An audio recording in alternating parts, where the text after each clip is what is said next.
Boa noite, pessoal. Eu sou o Tami Lima, sou da Oficina de Estudos da Arte Espírita e hoje eu estou aqui para falar com vocês sobre o tema Gabriel Delany, Vida, Obra e a Evolução Anímica. E para a gente fazer o nosso preparo, né, nosso início, nossa ambientação, vamos assim dizer, eu tomei a liberdade de separar aqui uma página do livro Caminho, Verdade e Vida, Psicografia de Chico Xavier pelo Espírito Emmanuel. É a lição número 5, Bases. E começa assim: Disse-lhe Pedro: Nunca me lavarás os pés. Respondeu-lhe Jesus: Se não te lavar, não tens parte comigo. Esse trechinho está lá no Evangelho de João, capítulo 13, versículo 8. E Emmanuel traz para a gente assim, a seguinte informação, né? É natural, vejamos antes de tudo na resolução do Mestre, ao lavar os pés dos discípulos, uma demonstração sublime de humildade santificante. Primeiramente, é justo examinarmos a interpretação intelectual, adiantando, porém, a análise mais profunda de seus atos divinos. É que, pela mensagem permanente do Evangelho, o Cristo continua lavando os pés de todos os seguidores sinceros de sua doutrina de amor e perdão. O homem costuma viver desinteressado de todas as suas obrigações superiores, muitas vezes aplaudindo o crime e a inconsciência. Todavia, ao contato de Jesus e de seus ensinamentos sublimes, sente que pisará sobre novas bases, enquanto que suas apreciações fundamentais da existência são muito diversas. Alguém proporciona leveza aos seus pés espirituais para que marche de modo diferente nas sendas evolutivas. Tudo se renova e a criatura compreende que não fora essa intervenção maravilhosa e não poderia participar do banquete da vida real. Então, como o apóstolo de Cafarnaum, experimenta novas responsabilidades no caminho e, desejando corresponder à expectativa divina, roga a Jesus lhe lave não somente os pés, mas também as mãos e a cabeça. E para a gente iniciar, né, eu vou tomar a liberdade também de fazer a nossa prece inicial. Antes de tudo, agradecendo a Deus nosso Pai, de amor, de bondade, essa possibilidade bendita que nós temos de nos reunirmos entre amigos, ainda que um pouquinho de distância, ainda que com dificuldades, ainda que entendendo melhor essa dinâmica dessas atividades online, que a gente agradece muito a possibilidade que a gente tem de refletir, de entender melhor, de se aproximar um pouquinho mais de Jesus, se aproximar um pouquinho mais dos nossos amores, dos nossos amigos, dessa bendita doutrina que chegou até o nosso conhecimento, que chegou até as nossas atividades, que a gente possa usar esse entendimento, usar todo esse conteúdo a nosso favor, a favor dos nossos amores, e que a gente sempre tenha no nosso Mestre Jesus esse modelo, esse guia, mas que a gente nunca abandone os nossos processos íntimos de transformação, de melhoramento individual, de evolução íntima, de revolução íntima, e que a gente possa a cada momento servir de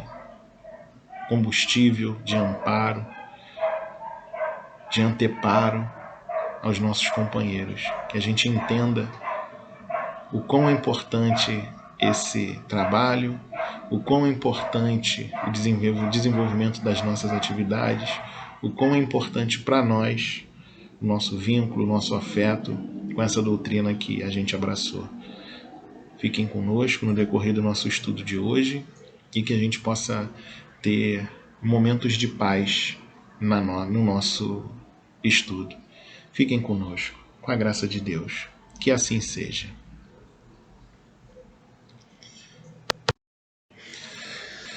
Bom, pessoal, retomando, né? Falando novamente para vocês a respeito do nosso tema, para a gente retomar aqui nossa linha de pensamento, né? O tema, a gente hoje vai conversar um pouquinho sobre o Gabriel Delany, Vida, Obra e a Evolução Anímica. E para a gente começar, né, a nossa conversa, é legal a gente pensar naquele momento em que as coisas estavam acontecendo na França, né? A partir de, vamos dizer assim, né, 1857, que a gente considera como o marco maior, né, vamos dizer assim, né, a grande importância, em que a gente coloca aí como com o surgimento do Livro dos Espíritos, né, efetivamente são as datas que a gente pensa nesse desenvolvimento das atividades espíritas, né, com o Livro dos Espíritos, com a sua divulgação, com a sua explanação, com tudo isso. A gente pode entender e pode refletir o quanto que esses espíritos se comprometeram, né, e se reuniram para que as coisas pudessem acontecer. Então a gente tem aí no mesmo período Kardec, Gabriel Delany, Camille Flammarion, Leon Denis, o Alexander Aksakov, um monte de gente que vem reencarnando, né? A própria Amélie Boudet, que teve um papel importante, outras pessoas que foram médiuns importantes desse movimento que Kardec encabeçou, né? Vamos assim dizer, e o quanto que isso foi importante, quanto que isso foi pensado, quanto que isso foi projetado, né, para que as coisas pudessem acontecer, as coisas não saíssem dos trilhos. E dentro desse processo, exatamente em 23 de março de 1857, nasce Gabriel Delany. Aí a gente pensa assim, poxa, mas olha só que coincidência legal, né? Ele nasceu em março de 1857, exatamente no ano que Kardec publicou a primeira edição do Livro dos Espíritos. Aí a gente fala assim, olha que interessante, né? Quantas pessoas também não nasceram nesse ano, né? A gente não tem número, né? A gente não sabe direito com relação a isso. A gente não foi uma dos itens que eu fui pesquisar. Uma pergunta retórica que eu estou fazendo agora. Mas se a gente for pensar na estrutura que foi montada, e aí olha que interessante, né?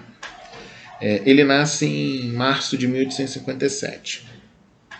E a gente pode dizer que ele foi um dos primeiros a poder afirmar que nasceu numa família espírita. Olha que legal. Por quê? Porque o pai dele, o pai do Gabriel Delany, Alexander Delany, ele era espírita e era amigo de Kardec. Por isso ele foi muito influenciado pela ideia de Kardec. E além disso, a mãe do Gabriel Delany, ela efetivamente era médium. Então, ela era médium, ela trabalhava como médium junto com Kardec. E muitas das biografias lidas, né, eles revelam a importância que a família teve nesse lidar, né, nesse desejo que o Gabriel Delany tinha nessa área, né, na pesquisa, no desenvolvimento, na questão mediúnica. E aí, como eu disse, né, que ele já era, pode-se dizer, né, que ele era um dos primeiros a nascer numa família tipicamente espírita, né? O pai dele era influenciado pelas ideias de Kardec e a mãe era uma médium, né, ativa de Kardec. Então a gente já entende como a espiritualidade em si já estava trabalhando para que esse espírito pudesse ter acesso, né, pudesse já nascer encaminhado, vamos assim dizer, né, ou pelo menos ter um pouco facilitada a vida dele no quesito movimento espírita, vamos chamar assim, né, o movimento espírita da época. E como é que isso aconteceu, né? A gente volta um pouquinho mais. O pai de Gabriel, o Alexander, ele era um representante comercial. Ele tinha uma loja de artigos de higiene na França. E como é que ele se apaixonou pelo espiritismo, né? Como é que foi esse contato do pai do Gabriel Delany com o espiritismo? Ele, numa das suas viagens, ele ouviu uma conversa entre dois homens. Um estava zombando do outro que assumia a sua posição de espírita. E esse que assumia a posição de espírita, ao invés de se zangar, ele deu uma explicação do trabalho de Kardec e recomendou a esse, vamos dizer assim, o que estava zombando dele, né, o zombador, recomendou que ele lesse os livros publicados pelo codificador. E aí ele ficou intrigado com aquilo, comentou com a sua esposa, né, a Marie Alexandrine de Delot, se não me engano, Marie Alexandrine de Delot. E ela incentivou o Alexander a adquirir os livros. Falou, se você ficou intrigado, né, com toda essa informação, vai lá, compra esses livros e a gente lê. E em pouco tempo, ele tinha lido o Livro dos Espíritos e o Livro dos Médiuns. Em pouco tempo. Aí marcou um encontro com Kardec. De tanto entrosamento, né, de tanto ele ter se dedicado a esses trabalhos, ele consegue marcar um encontro com Kardec. E a esposa dele, nesse primeiro encontro, já psicografa uma primeira mensagem no grupo de Kardec, onde se liam 3 palavras: crede, orai e aguardai. E aí, eles vão muito, né, focados nesse trabalho, nessa atividade, e é legal que a gente se deparar com essas informações, né, porque a gente vê que as coisas vão acontecendo do mesmo jeitinho, né, sempre. Como é que eles fizeram, né? Eles não poderiam ir sempre, estar sempre na casa de Kardec, né? Porque Kardec morava em Lyon, eles moravam em Paris. E tem todo esse transtorno, né, de sair, de voltar, de ir para as reuniões e tudo. E eles decidem fundar um grupo na casa deles. E aí eles dirigiam de maneira séria, né, esse grupo. Não aceitavam remunerações, mesmo eles tendo muitas dificuldades. E lá eles conseguiam vários fenômenos, né, a respeito do espiritismo. E Gabriel Delany, mesmo pequenininho, já assistia a esses fenômenos. E por que eu acho isso curioso, né? Porque a fundação desse grupo lá na casa dos Delany seguiu o mesmo padrão que a gente tem notícia de várias casas espíritas ao longo desses últimos anos aqui pelo Brasil. Um grupo de amigos que são simpatizantes da doutrina, se reúnem para estudar, se reúnem para as atividades, e ali naquele local acaba sendo fundado um centro espírita. E esse trabalho que eles faziam ali, ele era tão sério que teve uma ocorrência, né, um acontecimento que foi digno de destaque na época, que foi quando o pai de Delany, né, trouxe a público uma comunicação do cardeal Lambruschini, que uma médium redigiu no idioma piemontês. Esse idioma era desconhecido de todos os membros do grupo. E como é que aconteceu isso? 2 pessoas, 2 visitantes, queriam combater, né, dizer que aquilo era uma farsa, né, dizer que aquela reunião era uma farsa, e pediram para assistir a reunião.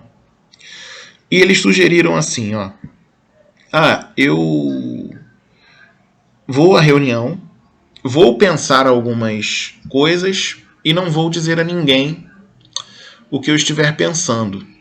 Vou seguir nesse caminho, pensando aqui minhas coisas, e não vou dizer para ninguém, e os espíritos que aparecerem têm que responder aquilo que eu estou pensando. E aí, o pai do Gabriel Delany sugere que eles escrevam o que eles estão pensando e coloquem no meio da mesa.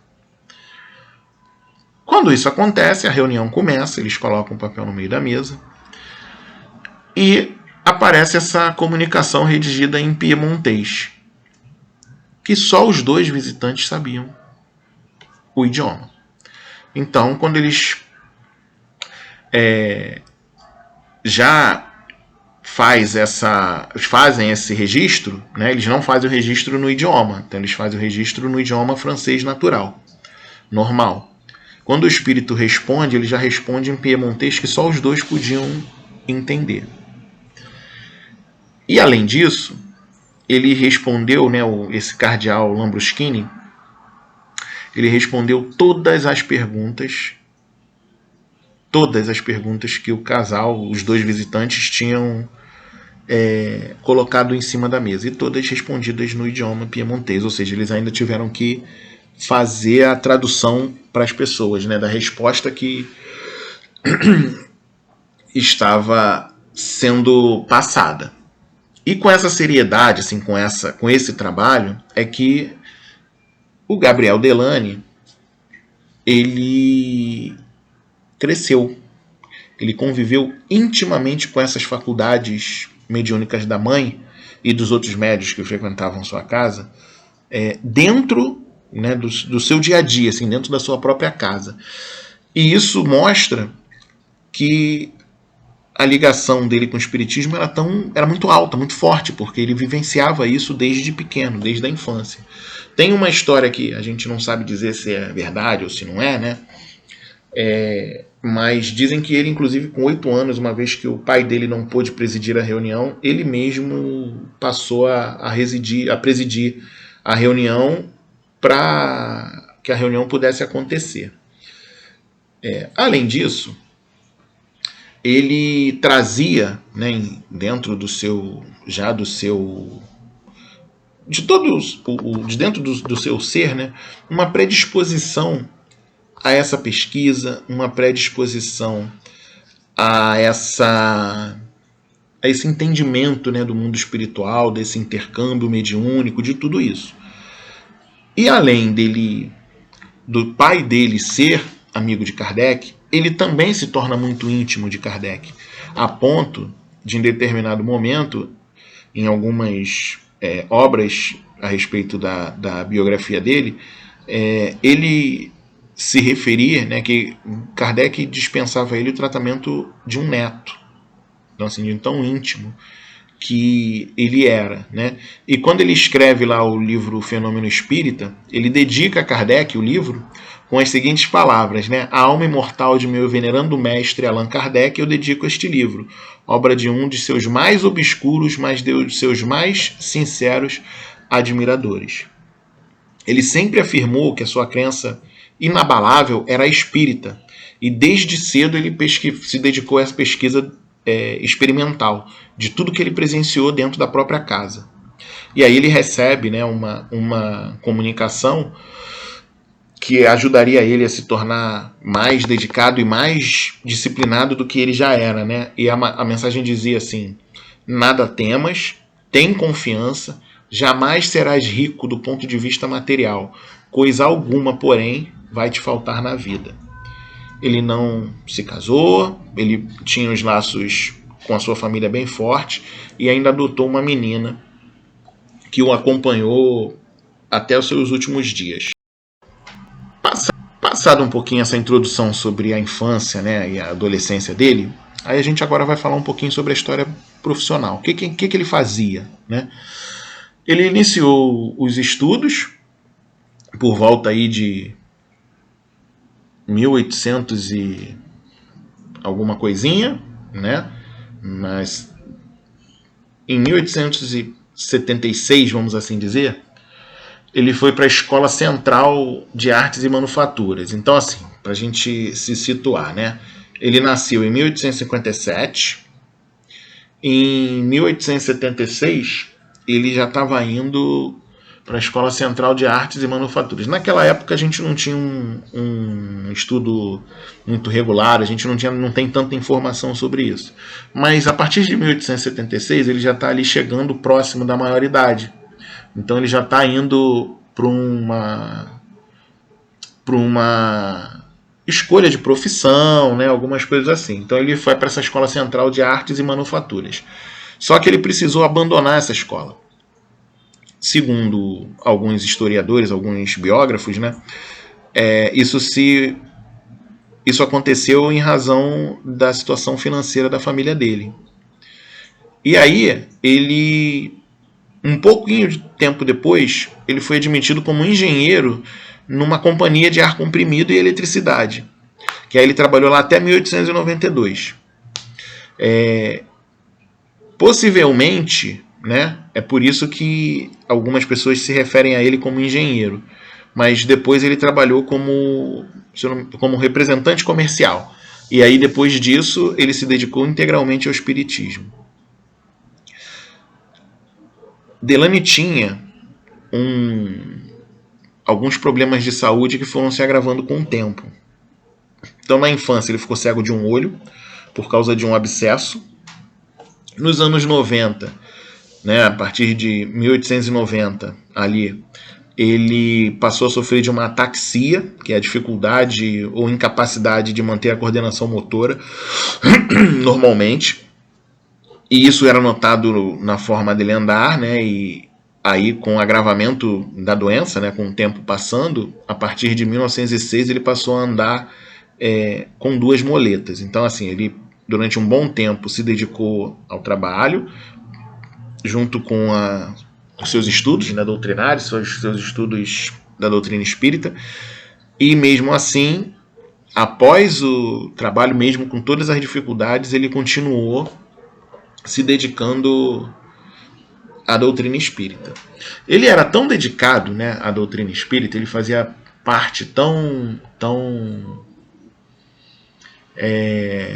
ele era uma parte tão atuante que nas comemorações lá em 1880 da desencarnação de Kardec, ele fez um discurso no túmulo. Né, lembrando que Kardec, né, veio a desencarnar em 1869, em março de 69, né, e ele em 1880 já estava lá fazendo um discurso no túmulo de Kardec, em que ele expõe, né, a posição que Kardec não veio trazer nenhum culto. Ele adotava a moral cristã e tinha um campo inexplorado de estudos, né, que são as relações entre os mundos dos espíritos e o nosso mundo. Então ele já tinha essa ideia. Em 1882, ele já participa da assembleia que fundou a Federação Espírita Francesa e Belga. E um episódio curioso, né, que ele recebe a médium Elizabeth de Esperance, que as faculdades dão notoriedade a ela até hoje, né? E ele recebe um valor alto, por volta de 5.000 francos, para que ele editasse um jornal espírita.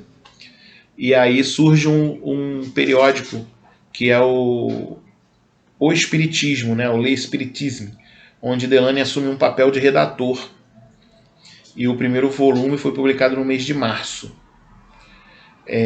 Dizem os historiadores que ele era um redator muito criterioso e ele rejeitava os artigos dos amigos que não apresentassem os rigores que a ciência exigia, né? E esses rigores eram tão grandes, assim, esse rigor dele era tão grande que ele tem um discurso que ele diz que demonstrar que o espiritismo não é incompatível com a ciência e divulgá-lo amplamente para que não fique reduzido a uma elite de cientistas e intelectuais. Então, assim, ele tinha essa ideia de fazer uma divulgação ampla do espiritismo, mostrar que o espiritismo não é incompatível com a ciência, né, que tinha essa união, espiritismo e ciência, e que pudesse não ser reduzido a elites de cientistas e intelectuais, ou seja, ele queria a divulgação do espiritismo para todos. E aí, em 1883, ele se vê envolvido com um debate público, e o tema central era a encarnação de Jesus. E apesar de ele afirmar, né, que Jesus tinha notável inteligência, notável evolução, ele entende que Jesus não possuía nenhuma natureza especial. Isso a gente hoje faz esse relato, né, para mostrar o posicionamento do Gabriel Delany. Aí, assim, o nosso objetivo quando a gente fala isso não é defender linha, nada disso, né? É ver como essas, vamos dizer assim, vou chamar de perfumaria, né, o que envolve efetivamente o movimento espírita, desculpa, né, não o movimento espírita, mas assim, a nossa curiosidade espírita, né, e às vezes esse posicionamento, como isso às vezes é exigido de todos, né, então assim, você vê que ele é envolvido num debate, se não me engano com Goering, ou Goering, uma coisa assim, um nome desse, e o tema central é a encarnação de Jesus. Saber se questões que a gente vem já trazendo ao longo do tempo, né? Se Jesus possuía alguma natureza especial, se tinha corpo de carne. E ele diz que Jesus tinha essa notável inteligência, notável evolução, mas ele acredita que não possuía nenhuma natureza especial. Quando a gente fala disso, o que remonta a gente, né? A gente conseguir voltar ao que é efetivamente essencial. Então, ele lá em cima ele já informa, né, que Kardec já estava preocupado com a moral cristã. Ele já dá essa informação para a gente, né, de que ele já tinha essa ideia. Então a gente já percebe o quanto que ele está mais focado para essa questão da moralidade cristã, mesmo, e aí isso é interessante a gente pensar, né, a gente relatar, mesmo tendo como, vamos dizer assim, objetivo, como um objetivo maior, falar de ciência, trazer esclarecimentos científicos para nós. E aí, passando algum tempo, em 1896, ele funda uma revista científica sobre moral e sobre a moral do espiritismo, e é o seu diretor, né? Ele apresentou no Congresso Espiritualista de Londres, em 1898, uma extensa memória sobre esses atos, sobre essas informações todas. Depois, ele fundou a Tribuna Psíquica, um órgão da Sociedade Francesa de Estudos e Fenômenos Psíquicos. Depois, em 90, ele é um ano que mostra, né, desculpa, é uma década, né, a década de 1890 é uma década para ele bem difícil, porque muitas pessoas que ele amava retornam à pátria espiritual, desencarnam. Em 92, o irmão dele desencarnou. Depois, 2 anos depois, em 94, a mãe dele desencarnou. Em 1901, o pai dele, né, e companheiro também, que o pai dele sempre o acompanhou nesses trabalhos, também veio a desencarnar. Em 1898, ele vai lá participar das comemorações do cinquentenário do Espiritismo, né, que era considerado ali a partir dos fenômenos de Hydesville. E aí também tem essa comemoração tem uma outra coisa que é muito interessante, que mostra, né, como a organização divina, né, ela não falha, como as coisas acontecem nos seus devidos momentos. Nessa conferência, nessa comemoração, aconteceram 2 conferências públicas ali em 1898. Uma com Leon Denis e outra com Gabriel Delany. E aí, no ano seguinte, 1899, tem a criação, né, de mais um órgão central no espiritismo francês. É criada a Sociedade Francesa de Estudo e Fenômenos Psíquicos. E algumas pessoas comentavam a respeito da falta do termo espírita, né, nessa sociedade. Mas o trabalho na sociedade, né, dizem os historiadores, que era amplamente fundado na obra de Kardec. Apesar de não trazer no nome, né, a palavra espírita, tudo ali era baseado nas obras de Kardec, né, e essa sociedade formou inúmeros espíritas e inúmeros experimentadores. Nessa sociedade, Gabriel Delany aceitou o cargo de vice-presidente. Aí ele passou a fazer conferências públicas, né, na sede da sociedade, e ele já aceitava também palestras para fazer convites para fazer palestras gratuitas em Paris, pelo interior da França. Passou a ter sua participação mais efetiva, né, nos congressos internacionais. Ele participou da organização do Congresso Espírita e Espiritualista em 1900, fazendo a conferência de abertura. Compareceu ao Congresso de Liege, fazendo uma conferência sobre a exteriorização do pensamento. Ele foi auxiliar do professor Richer, que ganhou um prêmio Nobel de Medicina nas pesquisas com a médium, na casa do General Noel.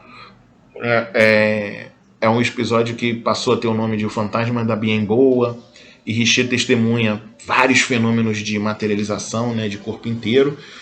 E depois que ele prepara o ambiente, né, para evitar fraude, então eles tinham muito essa preocupação. E Delany está participando ativamente disso, né? Está apoiando todas essas atividades.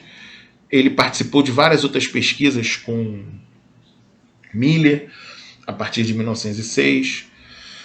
A revista que ele inicialmente criou foi interrompida em 1914. Né, ele tinha uma atuação desde que ele se dedicou ao movimento espírita. Ele sempre esteve envolvido com a divulgação, com material científico, com esclarecimento mas isso em algum determinado momento foi interrompido com a guerra e voltou a ser editado em 1917. E aí depois, mais um pouquinho na frente, em 1919, ele funda, com o auxílio de outras pessoas, né, lógico, a Federação Nacional dos Espíritas da França, que aí incorporou a sociedade que ele já tinha também criado, e Delany é o presidente desse órgão. Também foi fundado o Instituto Metapsíquico, que ele não presidiu, né, esse instituto, mas ele indicou o presidente. E Delany ele desencarna em 1926, um ano depois do desencarne de quem a ajudava, né, com a doença que impedia que ele andasse, que ele pudesse se locomover, né, ele tinha problemas de locomoção. A ataxia já estava bem, vamos dizer assim, evoluída, e aí ele já tinha muitas dificuldades. Mas quando ele tá para desencarnar, tem um acontecimento também interessante, né, que é narrado pelos historiadores, que ele aceitou receber um anarquista que queria discutir com ele, né, sobre o espiritismo. E aí eles ficaram 2 horas e meia e ele conseguiu fazer com que esse anarquista saísse muito abalado com as colocações que ele trazia, né? Ele conseguiu mudar esse pensamento desse anarquista. E aí ele tem, um pouquinho depois, por volta de 18, 19 horas, a conversa acaba, e por volta das 20 horas ele tem um ataque, e ele avisa aos presentes que ele iria desencarnar. Ele ainda é socorrido, né, por pessoas que estavam próximas a ele, que apoiavam ele, e uma pessoa diz para ele que ele se recuperaria, e aí ele responde, né, sim, eu me recuperarei no plano espiritual. E aí no dia seguinte tem a notícia do desencarne dele. Tudo isso que a gente está falando aqui, né, é um estudo um pouquinho diferente, porque a gente está falando da experiência reencarnatória de uma pessoa. Serve para a gente entender muito, né, da nossa vida e da vida das pessoas que nos cercam. Então a gente percebe, né? Ele teve o benefício de nascer numa família religiosa, numa família espírita.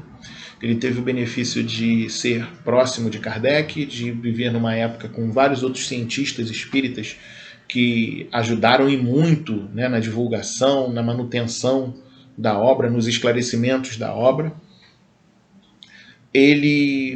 O que pôde fazer a favor do movimento na fundação de instituições que pudessem levar à frente o espiritismo, que pudessem levar à frente a divulgação da doutrina espírita, ele fez. Não tinha uma vida fácil, não tinha grandes salários, não tinha grandes posses. Colocou o que ele possuía de mais precioso, que eram os bens que ele trazia com ele mesmo, né, a sua vida, a sua dedicação, o seu pensamento, a sua inteligência, à disposição do espiritismo, a todo momento com cegueira, com dificuldade de locomoção. Em nenhum momento ele se omitiu, ele deixou de desenvolver as suas atividades. E além disso, fazendo todos esses trabalhos, foi um incansável escritor. Incansável escritor. Ele publicou o primeiro livro dele em 1885.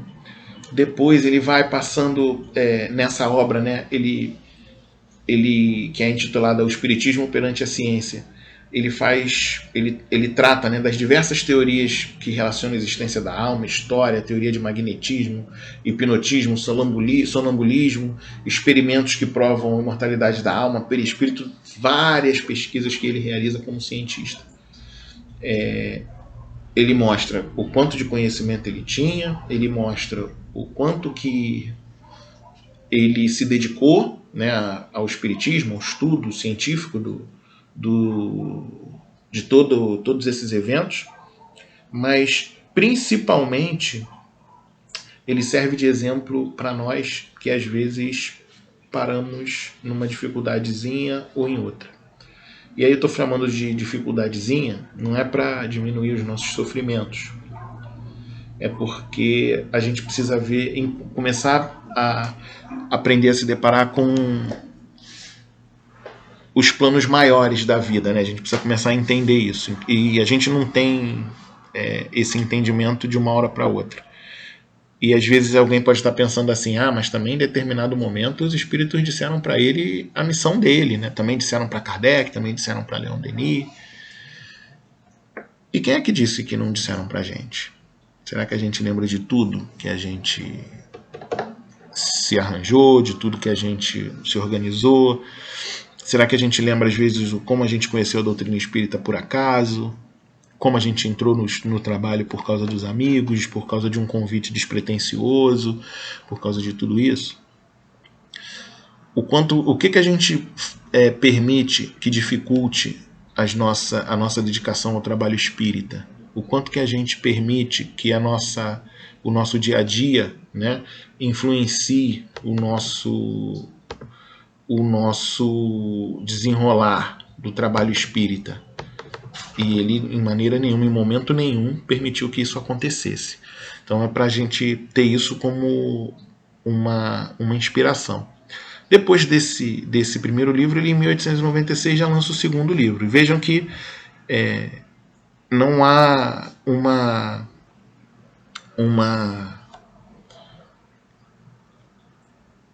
um desenvolvimento, né, uma parada nos trabalhos do Gabriel Delany. Desde que ele se dedica ao trabalho no espiritismo, continuadamente ele faz as suas atividades, concomitantemente com o seu trabalho material, com as suas necessidades, com as suas dificuldades em família, com a morte dos seus entes queridos, com as suas dificuldades de saúde, precisando de cuidados médicos, de ajuda para se locomover, com tudo isso, e ainda assim ele realiza as suas atividades, ele não para de fazer as suas atividades. Além dele se dedicar efetivamente aos trabalhos da escrita, né, efetivamente das obras, né, da literatura espírita, ele também se dedicava concomitantemente à criação de sociedades, criação de instituições, às palestras. Era um espírito que efetivamente estava colocando todo o seu tempo, toda a sua força à disposição da obra, né, à disposição do espiritismo.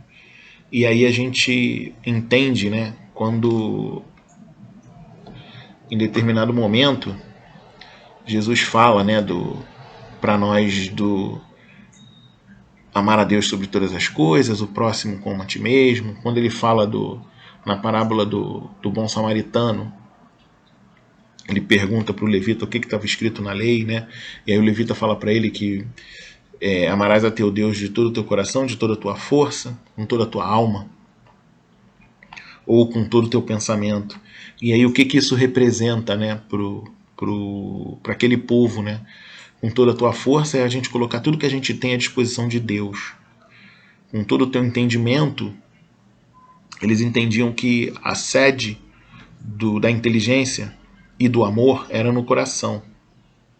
Então eles entendiam que quando colocava à disposição todo o entendimento era colocar o coração naquilo que fazia. E quando ele falava, né, de toda a tua alma, eles naquela época não entendiam ser dividido. Então eles entendiam que alma, corpo, hoje a gente tem essa coisa, né, do corpo, espírito, perispírito, e naquela época eles não tinham. Então eles entendiam que eles tinham que se sacrificar para que eles pudessem demonstrar que eles estavam atuando no trabalho divino, né, colocando sua força para Deus. E aí quando a gente se depara com essa biografia, né, com essas atividades do Delany, e aí uma observação importante também que eu ia deixando passar, por isso é que aquele povo fazia muito sacrifício, né? Era andar no deserto, era ir a uma festa por ano, né? Era o jejum, como eles entendiam o jejum naquela época. Tudo isso eles entendiam que era o sacrifício que eles tinham que fazer para que a obra que eles estivessem fazendo estava sendo colocada à disposição divina. E a gente vê todos esses exemplos com Gabriel Delany, como a gente vê com vários outros grandes nomes do Espiritismo que ajudaram e muito a gente estar aqui hoje refletindo sobre essa vida, sobre o Espiritismo, sobre um monte de coisas, assim. Esses espíritos que vieram, né, para fazer com que a obra pudesse se perpetuar no tempo, né, que não ficasse esquecida, eles também cumprem com esses requisitos. E a gente vai estudar a história de cada um, um por um, ali a gente vai ver que quase todos eles têm esse mesmo perfil de se colocar à disposição, colocar tudo que tem a favor dos trabalhos divinos, se dedicar integralmente, inclusive se sacrificando o seu tempo. E aí quando a gente olha para nós também, a gente vê que a gente também está fazendo isso, a gente também está experimentando isso. De repente não nessa grandeza, né, ainda dentro do nosso trabalho, dentro das nossas atividades. E aí a gente começa a ver que a gente está num caminho bom, que a gente está num caminho certo. Mas voltando a falar do Delany, né, ele ficou fazendo várias outras publicações, porém ficou aí 10 anos sem escrever livro, né, nenhum, sem fazer nenhuma contribuição com obras escritas, até porque ele estava se dedicando às situações da sociedade, a outras palestras, começou os fenômenos dos congressos e estudos e tudo isso, mas passados 10 anos ele publicou mais um livro que foi traduzido, né, para nós aqui em língua portuguesa com o título As Aparições Materializadas dos Vivos e dos Mortos. E muitas pessoas, de alguns cientistas e alguns historiadores, dizem que o Delany ele não deixa sem resposta nenhuma das objeções que são feitas à existência da alma dos vivos. E para provar, ele fornece uma documentação extraordinária, baseada em múltiplas experiências científicas. E aí a gente vê, né, mais uma vez a dedicação desse espírito. Ele passou 10 anos sem publicar obra nenhuma, mas ele não passou 10 anos sem se dedicar ao espiritismo. Então ele continuava pesquisando, continuava usando argumentos científicos, continuava buscando, continuava atuando, continuava transformando, continuava se dedicando à obra que ele até então abraçou. Toda essa obra, né, toda essa construção que ele fez, todo esse trabalho que ele trouxe, efetivamente, sempre nas suas exposições, ele ressaltava a precisão científica, o respeito pela verdade e a necessidade racional de apoiar a afirmação no testemunho concreto. E tem muito de Kardec aí, né? A gente às vezes tem um pouco de dificuldade de compreender isso, porque a gente muitas das vezes leva a questão moral, né, do espiritismo, a questão moral da moral cristã, a gente leva isso para um terreno em que a gente não procura às vezes confirmar com a ciência, né? Hoje a gente tem a sensação de que a ciência está um pouco afastada do espiritismo, e Delany tinha essa missão, né? Tinha esse trabalho, tanto que os livros dele estão aí até hoje, né? A gente tem muita dificuldade para entender, porque são livros que tratam cientificamente termos científicos, e a gente não faz parte do nosso dia a dia, né? Quem já tem essa expertise, quem já tem essa experiência, provavelmente encara isso de uma maneira mais fácil, né? Mas para a gente que tem um pouco de dificuldade desse entendimento, é difícil da gente se deparar com essa obra e entender assim de primeira. A gente precisa refletir, precisa de muito apoio para essa obra poder vingar.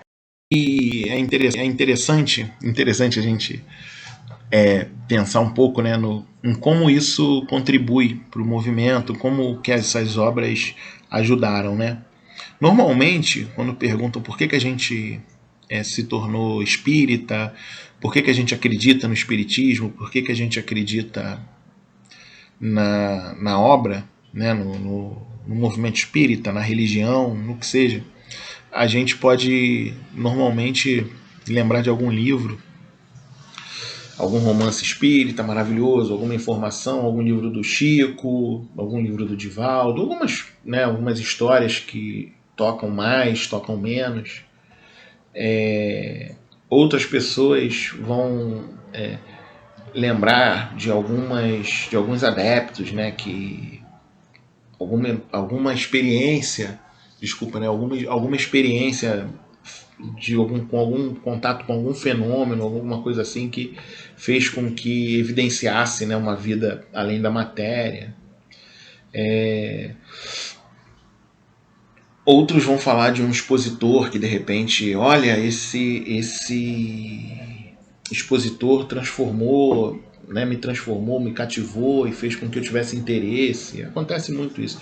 É muito comum a gente ouvir na área da música, né, que às vezes para a gente encontrar esse destaque, a gente precisa encontrar um professor que faça com que a gente vire a chave, né, para que a gente possa se dedicar mais. E a gente vê isso na vida, né? Quando não só estou usando o exemplo da música, mas a gente pode trazer isso para vários outros exemplos.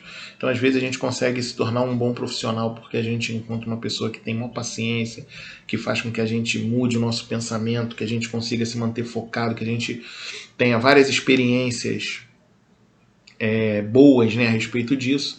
Às vezes a gente encontra um professor que faz com que a gente tenha facilidade da matéria, pesquisa, vai atrás, incentiva, e aí várias formas acontecem com que a gente se dedique a algumas coisas. E no Espiritismo isso acontece também, aquele evangelizador que faz com que a gente reflita, corra atrás, pense, é algum responsável por estudo, é o pessoal da cozinha, é o pessoal do atendimento fraterno, um monte de outras coisas faz com que a gente se torne espírita. Mas eu separei aqui um trecho de um depoimento do Hermínio Miranda, que relatou que quando ele entrou, né, nos estudos sobre espiritismo e sobre mediunidade, quem o colocou, né, nesse estudo recomendou a ele que ele estudasse Kardec, que ele estudasse Leon Denis e que ele estudasse Gabriel Delany. E além disso, ele fala pra gente que quem estudou a obra desse espírita, né, do Gabriel Delany, tem uma convicção diferente quanto aos espíritos, quanto à mediunidade, embasada em fatos e em reflexão. Ele fala de uma convicção filosófico-científica, que é tão precioso quanto rara. E é interessante, né? Porque às vezes a gente começa a perceber que muito se preocupa, há preocupação quanto notícia, mas notícia, né, do mundo dos espíritos, mas nem sempre a gente tem a preocupação com esse estudo científico, né, com esse estudo regrado. Então, às vezes a gente gosta das informações, né, do mundo dos espíritos, e aí a gente não está tecendo comentário nenhum sobre médiums ou sobre nada disso, é porque a gente efetivamente gosta. Então, tanto que é só a gente perceber o quanto de mensagens que aparecem quando determinado artista vem a desencarnar, como famoso, isso, e o quanto que isso mexe com a sociedade. E o quanto que, às vezes, essas questões científicas, elas ficam ali restritas, né? Elas ficam um pouco mais sem esse devido aparato todo, né? E muita gente que vem nessa onda, né, que é um pouco do que o Hermínio Miranda fala pra gente, quando ele faz essa ressalva, né, que quem estuda os livros do Gabriel Delany tem esse contato, né, essa convicção a respeito dos espíritos e da mediunidade, e ele faz essa comparação dizendo, olha, a gente também em algum momento está deixando isso de lado, né, para a gente aprender essa coisa filosófico-científica, para a gente concluir, e está se prendendo às vezes a essas notícias do mundo dos espíritos. Isso mostra o quão sério Delany atuou, o quão é importante o trabalho dele para a gente. Outra forma também que a gente tem de perceber a seriedade da obra, né, do Delany é a gente reconhecer daqueles que tiveram lá, vamos dizer assim, tiveram a dedicação para traduzir as obras dele. A gente fala de Manuel Quintão, Cláudio Embassarri, Guilherme Ribeiro, Everton Quadros. Todos esses que são expoentes do movimento espírita, né? Trabalhadores ativos da FEB, do movimento espírita como um todo, todos esses se prontificaram, se prepararam para fazer traduções da obra do Gabriel Delany. Tamanha a importância da obra que ele tem, né, da obra dele para o movimento espírita como um todo. E para a gente encerrar, né, a gente pode dizer que, por exemplo, ele não tem a mesma quantidade de vendas que, sei lá, o Nosso Lar, do que o Evangelho segundo o Espiritismo, que são números superiores, né, muito maiores que as obras do Delany, mas a gente sabe que em algum momento, quando nós nos dedicarmos também a esse estudo mais voltado para a ciência, esse estudo mais metodológico, né, como pegando a expressão do Hermínio Miranda, filosófico-científico, o quanto que essa obra também vai ser divulgada, o quanto que essa obra vai ser trazida para cima, né, para frente. E pensando em nós, né, que eu acho que esse exemplo, a chance que a gente tem de falar do Delany é para a gente trazer para a nossa vida, né, o quanto que a gente também precisa estar atento para não deixar que todos os problemas que vão aparecer no nosso caminho, né, todas as dificuldades que a gente vai encontrar pela vida, que elas impeçam a gente de caminhar firme naquilo que a gente acredita, né? E a gente tem a crença no Espiritismo, a gente tem a nossa fé depositada na codificação, nas obras, no estudo, na mediunidade, em tudo. Mas às vezes a gente deixa isso, vamos dizer assim, se apagar um pouquinho por causa dessas dificuldades. E esses espíritos expoentes, né, vêm também para servir de exemplo para nós. Então a gente, quando pega a vida do Delany, né, como eu pesquisando encontrei, né, as dificuldades que teve, problema de saúde, dificuldade com o pai, ter que largar escola porque precisava ajudar pai e mãe, né, na sobrevivência, né, na manutenção da sua família, o quanto que isso representou para ele, poderia ter representado para ele um motivo para ele deixar de se dedicar ao Espiritismo, um motivo para ele deixar de se dedicar a essa obra, um motivo para que ele não aprontasse nada, não realizasse nada, e ainda assim ele seguiu com a sua fé, com o seu trabalho, com a sua disponibilidade, seguiu efetivamente naquilo que ele acreditava. Então, as dificuldades aconteceram, não foi fácil, mas ainda assim, em momento nenhum, ele abriu mão de fazer aquilo que ele acreditava que era o correto, que ele acreditava que era o melhor.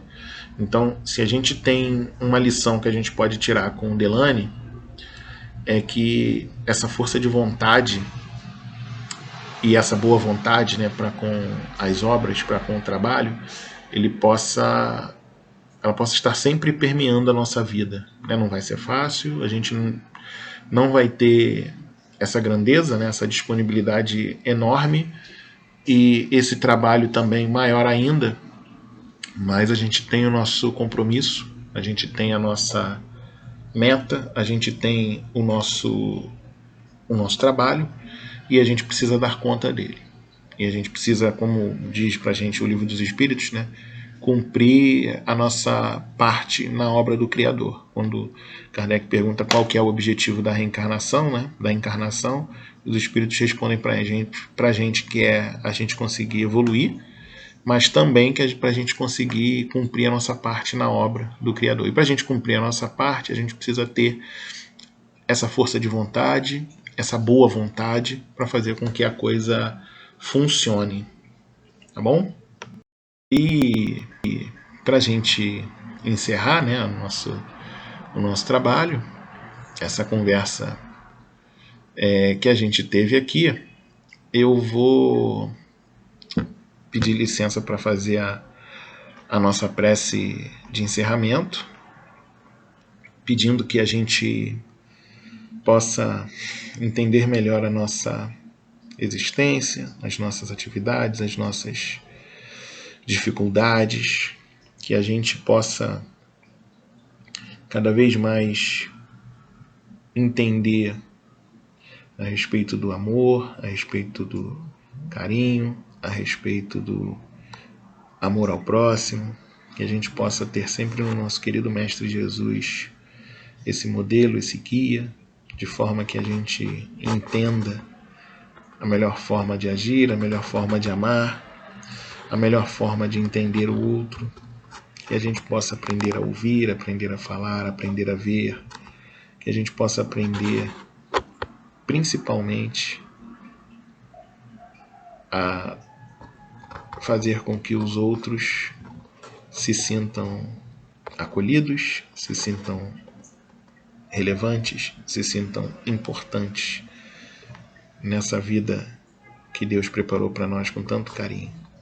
Fiquem conosco no decorrer da nossa noite de hoje, dos nossos trabalhos, do nosso sono, de todas as nossas atividades, e acompanhem cada coração que disponibiliza o seu tempo para as atividades dessa casa de tanto amor, que nos abriga, que nos acolhe.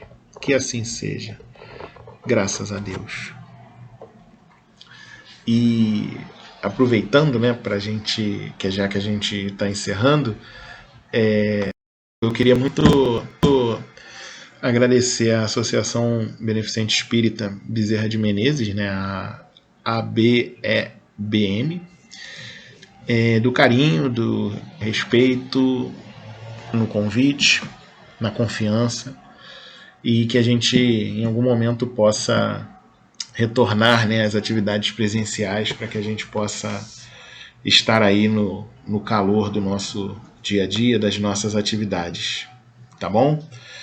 Muito obrigado pela possibilidade dessa experiência, desse aprendizado, desse estudo, e que a gente possa permanecer na paz do nosso Mestre Jesus. Muito obrigado.